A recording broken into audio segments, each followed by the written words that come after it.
శుక్లాంబరధరం విష్ణుం శశివర్ణం చతుర్భుజం ప్రసన్నవదనం ధ్యాయేత్ సర్వవిఘ్నోపశాంతయే. విప్ర పత్ని మోక్షణ ప్రస్తావం. సౌనక మహర్షి ఇట్లు పలికెను: ఓ సూత పౌరాణికుడా, ఎంత అద్భుతం! శ్రీకృష్ణ చరిత్ర మిక్కిలి మనోహరమైనది, వినినప్పుడు సుఖదాయకమైనది, దానికి ఫలంగా శ్రేష్టమైన మోక్షమిచ్చినది. దాన్ని విన్నాము, ఎంత ఆశ్చర్యం! ఇది రహస్య విషయం. సూతుడిట్లు పలికెను: మునిశ్రేష్ఠుడైన నారదుడు నగర నిర్మాణ వృత్తాంతం విని మనోహరమైన కృష్ణ చరిత్రలోని తర్వాతి భాగం అడిగాను. ఓ ఋషివర్య, జ్ఞాన సముద్రుడా, శ్రీకృష్ణుని ఆఖ్యాన చరిత్రం అమృతం వంటిది. నిన్ను శరణు పొందిన శిష్యుడగు నాకు దాన్ని ఇంకనూ చెప్పుము. నారదుని మాటలు విని నారాయణ మహర్షి స్వయంగా సంతోషంతో పరమ అద్భుతమైన ఆ పరమేశ్వరుని చరిత్ర ఇట్లు చెప్పాను. ఒకసారి మాధవుడు గోపబాలకులతో బలదేవునితో కూడి యమునా నదీ జలంతో వర్ధిల్లిన ఆ నది ఒడ్డునే ఉన్న శ్రీ మధువనానికి వెళ్ళాను. అక్కడ ఆ బాలకులందరూ గోబృందాలతో అంతటా సంచరించిరి, ఆటలాడుకుని అలసిపోయిరి. వారిని ఆకలి దప్పులు బాధించను. శ్రీకృష్ణుని చేరబోయి చిన్న చిన్న గోపాల బాలురు, ఓ కృష్ణ, ఆకలి మమ్ము బాధిస్తున్నది, నీ సేవకులమైన మేము ఏమి చేయవలనో చెప్పుము అని పలికిరి. ఆ చిన్నవారి మాట విని దయానిధి అయిన శ్రీకృష్ణుడు ప్రసన్నమైన ముఖమండలంతో చూపులతో వారికి హితమైన సత్యవాక్యం ఇట్లా పలికెను: ఓ బాలులారా, ఈ మధువనానికి సమీపాన్ని బ్రాహ్మణుల ఆశ్రమం ఉన్నది. వారందరూ అంగీరసులు. తమ ఆశ్రమంలో వారు యజ్ఞం చేస్తున్నారు. సుఖకరమైన ఈ యజ్ఞస్థానానికి మీరు వెళ్ళి యజ్ఞ కార్యమగ్నులై ఉన్న వారిని అన్నం పెట్టమని యాచించుడు.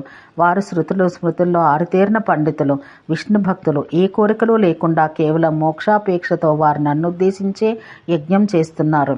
అయినను నా మాయ వల్ల నన్ను వారు లీలగా మనుష్య రూపం ధరించిన పరమాత్మను ఎరుగరు. యజ్ఞకార్యమగ్నులైన వారు ఒకవేళ మీకు అన్నం పెట్టనిచో వెంటనే వారి భార్యలను యాచించండి. వారు శిశువులైందు దయగలవారు కనుక మీ కొరకు లగ్నంనిస్తారు.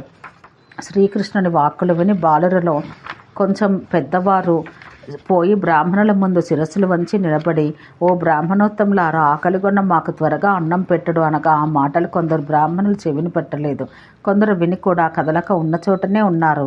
ఆ గోపబాలురు బ్రాహ్మణ స్త్రీలు వంట చేస్తున్న వంటశాలలోనికి వెళ్ళి తలలు వంచి విప్రుల భార్యలకు నమస్కరించిరి. పతివ్రతలైన విప్ర భార్యలతో ఆ బాలురు ఇట్లనిరి: ఓ తల్లులారా, ఆకలితో బాధపడుతున్న చిన్నపిల్లల మగు మాకు అన్నం పెట్టుడు. ఆ బాలుర మాటలు విని సుందరంగా ఉన్న వారిని చూసి చిరునవ్వగల ముఖ పద్మములతో ఉన్న ఆ సాధ్వీమణులు ఆదరంగా అడిగిరి: మీరెవరు? మేమెవరు పంపిరి? మీ నామాలేవి? కూరగాయలతో పాటు అనేక విధాలైన మంచి భోజనం మీకు పెడతాము. బ్రాహ్మణ స్త్రీల మాటలు విని సంతోషించిన గోపబాలురు ప్రేమభావంతో నవ్వుతూ విచ్చిన ముఖములతో ఇట్లనిరి: ఓ తల్లులారా, బలరామకృష్ణులు మమ్మిచ్చడికి పంపిరి. మిక్కిలి ఆకలితో బాధతో ఉన్నాము. మాకు అన్నం పెట్టడు. మేము త్వరగా వారి వద్దకు పోతాము. ఇక్కడికి సమీపాన భాండీరవనం లోపలి మధువనంలో మర్రి చెట్టు కింద బలరామకృష్ణులున్నారు. అలసట తీర్చుకుంటూ ఆకలిగానే ఉన్నవారు అన్నం యాచించారు. పెట్టగలరా, లేదా త్వరగా మాకు చెప్పవలసిందే అని పలకగా ఆ గోపాల బాలుర మాటలు విని పతివ్రతలైన విప్రపత్నుల సంతోషంతో కన్నులయందు ఆనంద బాష్పాలు నిండగా దేహమంతా పులకాంకురములు ఏర్పడగా శ్రీకృష్ణుని పాదపద్మములందే తమ సంకల్పాలు పెట్టి నానా విధాలైన శాకములతో కూడిన సాల్యం రుచిగల పిండి వంటకమైన పాయసం, పెరుగు, పాలు, నెయ్యి, తేనె, వెండి, కంచు, బంగారు పాత్రల్లో పెట్టుకొని నానా విధమైన కోరికలను మనసులో తలుచుకుంటూ శ్రీకృష్ణ దర్శనమందు తహతహగల వారే శ్రీకృష్ణుని సన్నిధికి ఎగిరి ఆ విప్రపత్నులు వటవృక్ష మూలమందు బాలకులతో బలరామునితో కూడి ఉన్న శ్రీకృష్ణుని దర్శించిరి. నక్షత్రముల నడుమ చంద్రుని వలె అతడు ప్రకాశించుచుండెను. కిశోర వయసు కలిగి శ్యామసుందర శరీరమున పసుపచ్చ పట్టు వస్త్రం ధరించిన ఆ రాధారమణుడు చిరునవ్వుతో శాంత మనోహరుడుగా ఉండెను. శరత్పూర్ణిమ నాటి చంద్రుని వంటి ముఖమండలం, రత్న కుండలములతో తలతల్లాడుతున్న చెక్కిళ్ళు, రత్నాల దండకడియాలు, రత్న కంకణాలు, రత్నాల అందెలు, మోకాళ్ళ వరకు వేలాడుతున్న శుభ్రమైన రత్నమాల, ఇట్టి ఆభరణాలతో అలంకృతుడై మాలతీ పుష్పమాల కంఠాన వక్షస్థలాన విరాజిల్లుచుండగా ఆ స్వామి అద్భుతంగా ఉండెను. పండిన దొండపండు వంటి సుందరమైన కింది పెదవి, పండిన దానిమ్మ పండులోని విత్తుల వంటి చక్కని పలువరస, చక్కని కపోలములు, కొండెకొప్పున చెక్కిన నెమలి ఈక, చెవుల సందుల్లో చెక్కిన కడిమి పూలు, సుందరంగా వెలుగుచున్న మూర్తితో ఆ పరాత్పరుడు యోగులకు కూడా ధ్యానమునకు చిక్కనివాడు, భక్తుల్ని అనుగ్రహించవలనన్న తొందరగలవాడు, బ్రహ్మ రుద్ర ధర్మ శేషేంద్రాది దేవతల చేత మునుల చేత స్తుతించబడుచున్నవాడు వారికి కనిపించను. ఈ విధంగా ఉన్న పరమేశ్వరుని బ్రాహ్మణ స్త్రీలు దర్శించి భక్తితో నమస్కరించి తమకున్న జ్ఞానాన్ని బట్టి ఆ మధుసూదనుని ఇట్లు స్తోత్రమనర్చిరి. స్వామి, నీవు అన్నింటి యందు వ్యాపించుండు పరబ్రహ్మవు, శ్రేష్టమైన లక్షణాలకు స్థానం నీవు, సత్యకాముడవు కనుక నీకు అందరి కోరికలు లేనందున ఎట్టి కోరికలు లేనివాడవు. తమో గుణమైన అహంకారం నీ యందుండదు. నిర్గుణుడవు, అందరూ అయినను సగుణుడవు అనగా అశుద్ధ గుణాలు లేకుండా లోక కళ్యాణ గుణములు కలవాడవు. నిరాకారుడవయ్యు, భక్తులకు అందుబాటులో ఉండటకు సాకారుడవు, జీవుల కర్మలను చూసి నియమించు సాక్షివి నీవు. అయినా నీకెవరి యందు ద్వేషం మమకారం లేనందున నిర్లిప్తుడవు, ఒకే విధమైన ఆకారం లేని పరమాత్మవు. ఈ ప్రకృతి నీ రూపమే, ఆత్మలు నీవే. ప్రకృతికి జీవునికి మూలము ఆధారము నీవే.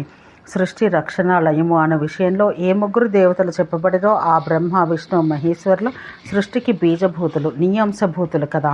ఏ గొప్ప విరాట్ పురుషుని యొక్క రోమకోపమైన మొత్తం విశ్వం ఇమిడి ఉన్నదో అట్టి మహావిష్ణువును కన్న తండ్రివి నీవు. తేజస్సు నీవే, తేజస్సు గలవాడవు నీవే. జ్ఞానము జ్ఞానివగు నీయందు ఇమిడి ఉన్నది.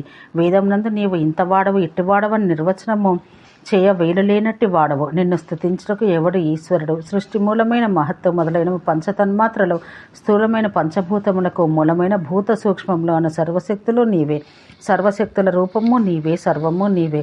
తీరని కోరికలు లేని అనీహుడవు, స్వయం ప్రకాశ రూపుడవు, సర్వానందములో కల సనాతనుడవు నువ్వే. అన్ని రూపాలు ధరించువాడవైనా నీవు ఆకార రహితుడవు. అన్ని ఇంద్రియాల వల్ల పొందబడు జ్ఞానం నీకున్నది. అయినా అది నీవు ఇంద్రియం కలిగి ఉండటం వలన కాదు. ఎవరిని స్థుతించడంలో ఎవడు ఇట్టివాడని నిరూపించడంలో సరస్వతి జడురాలైనదో, మహేశుడు శేషుడు ధర్ముడు స్వయంగా బ్రహ్మ కూడా జడులైరో, పార్వతియు లక్ష్మియు రాధాదేవి సావిత్రియు వేదమాత గాయత్రియు వేదమున జడత్వమును పొందుదురో అట్టి నిన్ను స్థుతించుటకు ఏ విద్వాంసులకు శక్తి కలదు. ప్రాణేశ్వరులకు ఈశ్వరుడమైన స్వామి, స్త్రీలమైన మేము నిన్నేమని స్తుతింతుము. ఓ దీనబంధు, మాయందు ప్రసన్నుడు ఒకమ్ము, దయచూపుము. ఇట్లు పలికి ఆ బ్రాహ్మణుల భార్యలు అతని చరణారవిందములపై పడిరి. ప్రసన్నమైన ముఖమండలము చూపులు కలవాడై స్వామివారికి అభయమిచ్చను. విప్రపత్నులు నడిచిన స్తోత్రం పూజా సమయంలో ఎవరు పఠించినో ఆ వ్యక్తి విప్రపత్నులు పొందిన ఉత్తమ గతిని పొందును అన్నట్లో సంశయం లేదు. శ్రీ నారాయణ మహర్షి ఇట్ల పలికెను. తన పాద పద్మాల మీద పడిన వారిని చూసి మధుసూదనుడు వరం కోరుకొనడు. మీకు శుభం జరుగును అని పలికెను. శ్రీకృష్ణుని వాక్కు విని విప్రపత్నులు సంతోషించి భక్తితో శిరస్సులు వంచి స్వామితో ఇట్లనిరి. శ్రీకృష్ణ, నీవిచ్చు వరం మేము గ్రహించము. నీ పాదపద్మాల మీదనే మాకు అపేక్ష కలదు. మాకు నీ దాస్యమును మిక్కిలి దుర్లభమైన దృఢభక్తిని ఇమ్ము. ఓ కేశవ, ప్రతీక్షణం నీ ముఖ కమలాన్ని దర్శించుచుందము. గృహములకు తిరిగిపోము. ప్రభు, మాకీ వరం ఇచ్చి మమ్ము దయా చూడము. విప్రపత్నుల మాటలు విని కరుణానిధి అయిన శ్రీకృష్ణుడు సరే అని అంగీకార వాక్యం పలికి ఆ త్రిలోకనాథుడు బాలకుల సభలో కూర్చుండెను. విప్రపత్నులు తెచ్చి ఇచ్చిన అమృతం వలె రుచికరమైన అన్నమును బాలకులకు తానుగా తినబెట్టి స్వామి కూడా భుజించెను. ఇంతలో ఆకాశం నుండి కిందకు దిగి వచ్చిన దివ్యమైన బంగారు రథమును విప్రపత్నులు చూచిరి. ఆ రథము రత్నదర్పణాలతో, రత్నాలంకారాలతో, ఉత్తమ రత్న కలసముల కాంతితో ప్రకాశిస్తూ రత్నాల స్తంభాలతో కూర్చబడి ఉండెను. తెల్లని చామరముల అగ్నివలె ఎర్రగా ప్రకాశించే వస్త్రంలో పారిజాత పుష్పమాలలతో అది విరాజిల్లుచుండెను. సుందరంగా ఉన్న ఆ రథం 100 చక్రములు కలదై మనసుతో సమానంగా ప్రయాణిస్తున్నది. నవయవ్వనవంతులు శ్యామల వర్ణులు మిక్కిలి మనోహరంగా సుందరంగా ఉన్న దివ్య పార్షదులు ఆ రథంను చుట్టి ఉండరి. వారందరూ పీతాంబరములో ధరించి రత్నాలంకారాలు, పాదాల వరకు వేలాడ పుష్పహారాలు అలంకరించుకొని ఉండరి. నెమలి ఈకలు, గురువింద గింజల మాలలు, వంకరగా ముడివేసిన కొండకొప్పుల మీద ధరించి సుందర గోపాల వేషాలు ధరించిన వారందరూ పిల్లన గ్రోవులు పట్టుకుని ద్విభుజులై ఉండరి. ఆ దివ్య పార్షదులు రథం నుండి దిగి శ్రీహరి పాదాలకు నమస్కరించి రథాన్నెక్కవలసిందిగా బ్రాహ్మణ స్త్రీలకు చెప్పిరి. విప్రపత్నులు శ్రీహరికి నమస్కరించి మనుష్య దేహాలు విడిచి అప్పటికప్పుడు గోలోకమందలి గోపికారూపములు పొంది కోరుకున్న గోలోకానికి వెళ్ళిరి. విభుడైన శ్రీహరి విష్ణుమాయతో ఆ ద్విజపత్నుల ఛాయారూపాలు సృష్టించి బ్రాహ్మణ గృహాలకు స్వయంగా పంపించెను. బ్రాహ్మణులు తమ భార్యల గురించి మిక్కిలి తొందరపడు మనసులతో వెతుకుచూ వచ్చి త్రోవలో తమ స్త్రీలను చూసిరి. వారందరూ తమ భార్యలను చూడగానే శరీరాలు పులకించి ప్రసన్నమైన ముఖములు చూపులో కలవారై భార్యలతో వినయంగా ఇట్లు పలికిరి. మీరు భగవంతుని దర్శించి ధన్యులైతిరి. ఆశ్చర్యం! మా జీవితం, మా వేద పఠనం అంతా వ్యర్థం. వేదాలు, పురాణాలు, విద్వాంసులు ఏకకంఠంగా ఈ సమస్త ప్రపంచం శ్రీహరి విభూతి అని అందరికీ శ్రీహరియే జనకుడు అని కీర్తించిరి. తపస్సులకు, జపములకు, వ్రతములకు, జ్ఞానములకు, వేదాధ్యయనానికి, అర్చనలకు, తీర్థ స్నానాలకి, ఉపవాస వ్రతాలకు అన్నిటికీ ఫలదాత శ్రీహరి. శ్రీకృష్ణుని సేవించిన వారికి తపస్సు యొక్క ఫలములతో ఏమి పని? కల్పతరువు లభించిన వానికి ఇతర వృక్షాలతో ఏమి ప్రయోజనం? శ్రీకృష్ణుడు ఎవరి హృదయాన వసించినో ఆ వ్యక్తికి కర్మలతోనూ కర్మఫలములతోనూ పని ఏమి? సముద్రం దాటిన వానికి ఛేదబావిని లంఘించడం ఒక పౌరుష కార్యమా?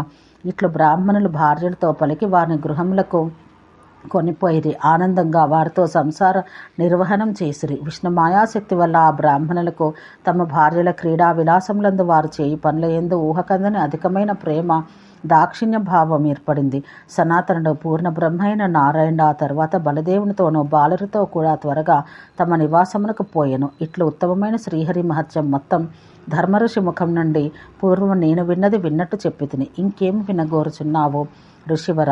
మునీంద్రులకు, యోగసిద్ధులకు దుర్లభమైన ఈశ్వర ప్రాప్తి విప్రస్త్రీలకు ఏ పుణ్యం వల్ల లభించెను? ఈ పుణ్యవతులు ఎవరు? పూర్వం ఈ భూమండలం మీద ఎక్కడ నివసించారు? లేదా ఏ దోషం వల్ల ఈ భూమి మీదకి వచ్చారు? ఈ సందేహాలు తొలగించి సమాధానాలు తెలుపుము. శ్రీ నారాయణ మహర్షి ఇట్లు చెప్పెను. సప్తఋషుల భార్యలు మంచి గుణవంతులు, సత్శీలం కలవారు, ధర్మమందే మనసు నిలిచిన పతివ్రతలు, రూపంలో కూడా సాటిలేని వారు, అందరూ ఎల్లప్పుడూ క్రొంగొత్తగా కనిపించే యవ్వనం కలవారు, బలసిన పిరిదులు స్తనంలో కలిగి దివ్య వస్త్రాలు ధరించి రత్నాలంకార భూషితులై ఉండవారు. వారి శరీరపు రంగు కాచిన బంగారు కాంతితో, ముఖంలో చిరునవ్వుతో వెలుగును. సహజమైన వంకర చూపుతో మునుల మనసులకు మోహపరచు శక్తి కలిగి ఉండిరి. వారి సుందరమైన మధ్య ప్రదేశంలో స్తనములను, ముఖములను చూసి అగ్నిదేవుడు మన్మథాగ్ని చేత పీడితుడై వారిని కామించను. అగ్నికుండ సమీపాన కూర్చున్న వారిని బుద్ధి నశించి సురతమందు ఆపేక్ష కలవాడే తన జ్వాలతో వారి అంగములను స్పృశించుచు మాటిమాటికి చూస్తూ వ్యామోహంతో స్మృతి తప్పుచుండెను. భర్త పాదకమలం నందే మనసు గల ఆ పతివ్రతలకు అదేమీ తెలియకుండెను. భగవంతుడగా అంగీరసమనే అగ్ని మనసు తెలుసుకొని అన్ని పదార్థాలను భక్షించువాడ వగదువుగాక అని చెప్పించను. అగ్ని అప్పుడు తెలివి తెచ్చుకొని సిగ్గుతో తల వంచుకుని ఆ బ్రహ్మ తేజస్సుకు వణికిపోయి ఆ మహర్షిని స్తుతించను. క్రోధం చెందిన మునివరుడు అగ్నిచేత స్పృశించబడిన ఆ కామినులకు పాపయుక్తులైన మీరు మనుష్య జన్మ ఎత్తుటకు పొండు. భారతవర్షాన బ్రాహ్మణ గృహాల్లో జన్మింతురుగాక అని చెప్పించి మేము సత్కులాన పుట్టిన బ్రాహ్మణులు వివాహమాడతారని పలికెను. ఆ మునివాక్యముని భర్తలందరి ప్రేమ చేత చెదరిన మనసులు కలవారే ఆ ఋషిపత్నులు ఏడ్చిరి. చేతులు జోడించి అందరూ ఆ విద్వద్వరునితో ఇట్లనిరి. ఓ మునిరాజా, ఏ పాపం చెయ్యని పతివ్రతలమైన మమ్మ పరుడు స్పృశించినది కూడా తెలియని వారిని విడిచిపెట్టవలదు. మేము మీ అందు భక్తిగల సేవికలం, మమ్మిట్లు దండింపద్దు. మీ పాదపద్మాలను మేము మరలా ఎప్పుడు చూడగలం? సాధ్వీజనులకు ప్రియమైన భర్త ఎడబాటు కత్తి చేత నరుకుట కంటే, పిడుగుపాటు కంటే, అన్ని విధాలైన దెబ్బల కంటే ఓర్చుకోరాని భయంకరమైన ఘటన. బ్రహ్మం నందే మనసు నిలిచి ఉన్నవారు, గుణవంతుల్లో శ్రేష్ఠులైన వారు, మహామనులకు మీరందరూ మాకు ప్రియమైన వారు. ఇట్టి వారిని వదిలి మేము భూమి మీదకి ఎట్లు పోగలము? ఓ ద్విజవర, ఒకవేళ పోయినచో శాస్త్రమున చెప్పబడిన తెలియకుండా సంభవించిన పరస్పర్శ దోషం మాకెట్లు తొలగిపోయి మరలా ఇక్కడికి ఎప్పుడు తిరిగి వస్తామో చెప్పము. ఇంద్రుని ఒరుపుడి వల్ల అతనితో సంభోగం సలిపిన అహల్య మరలా శుద్ధి పొంది తిరిగి తన భర్తను పొందెను. ఓ వేదాంగముల జ్ఞానం పూర్ణంగా తెలిసిన వాడా, నీవు సృష్టికర్త పుత్రుడవు, సర్వ వేదవేత్తల్లో శ్రేష్ఠుడవు. ఇతరుల వల్ల ఏర్పడిన భయమునకు స్త్రీలు భర్తను శరణ పొందుతారు. ధర్మమందు నిలిచిన స్వామి, భయంతో కూడిన మాకు అభయం ఇమ్ము. పుత్రుని యందు, శిష్యుని యందు, భార్య యందు శిక్ష విధించుటకు ఎవరూ సమర్థుడు కాడు. ఎందుకు అనగా అతడు దుర్బలుడు కానీ బలవంతుడు కానీ తన వస్తువులకు అధికారి కదా. అయినా తన ద్రవ్యాన్ని విక్రయించుట యజమానికి తగదు. అట్లే ఆ ద్రవ్యానికి అధికారి కానివాడు రక్షించుట తగదు. ఆ స్త్రీల మాటలు విని దయాస్వభావం గల అంగీరసముని మునిపొంగవుడు వారి ముఖ పద్మాలు చూసి ప్రేమతో ఏడ్చెను. వేదాంగాల పారమెరిగిన వాడు జ్ఞానుల్లో, యోగుల్లో శ్రేష్ఠుడైనప్పటికీ ఆ ముని భార్య వియోగం తలుచుకుని మూర్ఛ పొందెను. ఆ ఋషులందరూ భార్యల విరహానికి ఉద్విగ్నమైన మనసులు కలవారై భార్యల ముఖాలు చూసి శోకార్తులైరి, బొమ్మల వరే బీరిపోయిరి. సర్వవేదవేత్తల్లో ఉత్తముడైన అంగీరసముని చాలాసేపు దుఃఖించి సోదరులతో ఆలోచించి దుఃఖంతో త్వరపరచు ఆ స్త్రీలతో ఇట్లనెను. సత్యమైన వాక్యం చెబుతున్నాను వినుడు. కర్మఫలం అనుభవించే వారికి ఆ అనుభవం కర్మశక్తి ఉన్నంత వరకు ఉండును అని వేదమందు చెప్పబడింది. మీకు మాతో భోగానుభవం తీరిపోయిందని నిశ్చయింపబడింది. కర్మ భోగానుభవం క్షయమైన పిదప మరలా అనుభవం అన్నది వేదమున చెప్పబడలేదు. భారతవర్షంలో శుభాశుభ కర్మల ఫలం ఎంతవారికి అనుభవించకుండా కోటి జన్మలెత్తినా నశించదు. పరపురుషుడు అనుభవించిన స్త్రీని ఏ నరాధముడు అనుభవించినో అతడు చంద్రసూర్యులున్నంత వరకు కాలసూత్ర నరకాన పక్వం చేయబడును. అట్టి స్త్రీ దైవకార్యమందో పితృకార్యమందో వంట చేయుటకు పనికిరాదు. అట్టి స్త్రీని ఆలింగనం చేసుకున్న భర్త యొక్క తేజస్సు నశించును, సంపద భ్రష్టమైపోవును. అతడు చేసిన హవ్యదానం వలన దేవతల సుఖం అనుభవించరు, తర్పణం వలన పితృదేవతల సుఖం అనుభవించరు అని బ్రహ్మ చెప్పను. అందువల్ల పండితుడు తగినంత ప్రయత్నించి భార్యను రక్షించుకొనును. తన విధిని చక్కగా నిర్వహించని నరుడు పాపభాజనుడై నిశ్చయంగా నరకం పొందును. అందుకే తగిన ఏకాగ్రతతో అడుగడుగునా పండితుడు తన భార్యను రక్షించుకొను. కానీ వ్రత నియమాలు ఉన్నవాడు కానీ ఒక పదవిలో ఉన్నవాడు కానీ చెయ్యలేడు. స్త్రీ దోషాలకు స్థానం కనుక ఎల్లప్పుడూ భార్యను వంటపాత్రను పరస్పర్శ సంభవించకుండా శుద్ధంగా రక్షించుకోవాలి. ఏ నీచురాలు తన భర్తను వదిలి పరణ పొందునో ఆ స్త్రీ సూర్యచంద్రులున్నంత వరకు కుంభీపాక నరకంలో ఉండును. ఆమెను యమదూతలు వేరొక అనుభవం కలిగించిన నరకంలో నిలిపి దూరం నుండి కర్రలతో కొడతారు. జారినీ స్త్రీని వాడి కోరలు కల క్రూరమైన కీటకములో సర్పములంత పెద్దవి రాత్రింబవల నరకంలో కొరుకుచుండును. సూక్ష్మం సుకుమారమైన దేహం ధరించిన ఆ దుష్టురాల ఆ బాధలకు భయంతో బొబ్బలు పెడుతూ వికారమైన ఆకారం పొందును. దెబ్బలకు చావదు. ఒక సగం ముహూర్తకాలం తుచ్చ సుఖం అనుభవించిన స్త్రీ ఈ లోకాన అపకీర్తి పొంది పరలోకాన ఇట్టి దుర్గతిని పొందును. పరుని చేత స్పృశించబడ్డ స్త్రీయును పరపురుషుని పొందవలను కోరుకున్న స్త్రీయును దుష్టురాలే, పరిత్యజించదగినది అని బ్రహ్మ చెప్పెను. అందుకే నేర్పుగల సజ్జనుల స్త్రీని ప్రయత్నతో పరుని కంటబడకుండా కాపాడుకొనుచుందరు. అసూర్యం పశ్య సూర్యునికి కనిపించని స్త్రీ అయిన భార్య పరిశుద్ధురాలు పతివ్రత. స్వేచ్ఛగా పురుషులను పొందు స్త్రీ స్వతంత్రంగా తిరుగు స్త్రీ వంటిది. పరగామని దుష్టత్వాన్ని లోపల దాచుకున్న స్త్రీ అని నిశ్చయం. ఏ స్త్రీ భర్త చేత క్రమశిక్షణలో పెట్టబడచో కులధర్మ భీతితో ప్రవర్తించినో ఆమె భర్తతో పాటు వైకుంఠానికి పోవుట నిశ్చయం. మీరు భూమి మీదకి పోయి మనుష్య జన్మ పొందుడు. శ్రీకృష్ణుని దర్శించినంతలోనే ఇతడు నిశ్చయంగా మీ ఛాయారూపాలను నిర్మించును. ఆ ఛాయా స్త్రీలు బ్రాహ్మణ గృహాల్లో నిలవగా తిరిగి మా వద్దకు మీ అంశంలో వచ్చి మాకు భార్యలగుదురు కనుక నా శాపం మీకు వరం కంటే శ్రేష్టం అని ఇట్లు పలికి వారి ఎడబాటు అని విషాదంతో కూడిన వాడి సంభాషణ ముగించెను. ఆ సప్తఋషి భార్యలే భూమి మీదకి వచ్చి అతని శాప కారణంగా విప్రస్త్రీలుగా పుట్టారు. భక్తితో వారు శ్రీహరికి అన్నం సమర్పించి హరిమందిరానికి వెళ్ళిరి. వారికి నిశ్చయించిన శాపం సంపద కంటే అధిక ఫలదాయకమయ్యను. నీచుని వలన పొందు సంపద నింజం, గొప్పవాని వలన కలిగాడు ఆపద శ్రేష్టం. ఆశ్చర్యం, అప్పటికప్పుడు ఏర్పడ్డ సాధువుల కోపం ఉపకారం సమకూర్చును. ఎవనికి కాని ఎక్కడ కాని ఆపద లేకుండా మహిమ ఎట్లు కలుగును. ప్రియులైన భర్తలను నిడబాయట వలన బ్రాహ్మణ స్త్రీలు ముక్తిని పొందారు. ఈ విధంగా ఉత్తమమైన హరిచరిత్ర మొత్తం పుణ్యవతులైన స్త్రీలు మోక్షం పొందుట అను మనోహర చరిత్రం నీకు చెప్పాను. ఓ విప్రేంద్ర, శ్రీకృష్ణ చరిత్ర అడుగడుగునా మాటలో క్రొంగొత్తగా ఉండును. వినవారికి తృప్తి ఉండదు, ఇంకనూ వినాలనిపిస్తుంది. అవును, శ్రేయస్సు లభించు దాని యందు ఎవనికి చాలునని తృప్తి ఏర్పడను. దేని గురుముఖత వింటునో ఏది రమ్యమైనదో అది చెప్పితిని. ఇంకేమి వినగోరుచున్నావో, నీ కోరిక ఏమియో చెప్పుము. నారదుడు ఇట్లు చెప్పను. ఓ దయానిధి జగద్గురు, నీవు గురుముఖమున పూర్వం ఏదేది వింటివో ఆయా మంగళకరమైన కృష్ణ చరిత్ర మొత్తం నాకు చెప్పుము. సూతుడు ఇట్లు పలికెను. ఆ దేవఋషి అయిన నారదుని మాట విని నారాయణ మహర్షి స్వయంగా కృష్ణ మహత్యంలోని వేరొక ఘట్టం చెప్పనారంభించెను. ఓం శాంతి శాంతి శాంతి.